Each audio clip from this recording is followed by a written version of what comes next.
Hello. Something I want to show you guys is the new shortcuts with Apple Watch OS 10. Like closing open apps, stuff like that. So this is the crown. You can scroll or click it. So if you click it once, it's going to show all your apps. If you hold on the crown, you'll get Siri, like that. And then if you double click the crown quickly, you'll get your open apps that you can swipe over and close then, like before. The side button here shows like basically your, I would say your control center options there.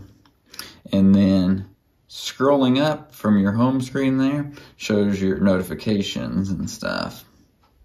I guess widgets you would call that.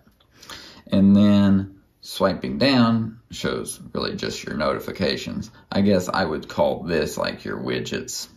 That's what they're trying to call that. Yeah, so that's how that works. Also, just if you don't have your always on display, I don't like the always on display option, which I don't. You'll see it go black here pretty soon, like that. So I just don't like it. But you can always just still tap the screen to wake it up, swipe your wrist, hit the buttons to wake it up, same thing. Let me know if you have any questions about this. This is going to take some getting used to, especially if you like to close your apps. That's the one thing that I did not understand at first.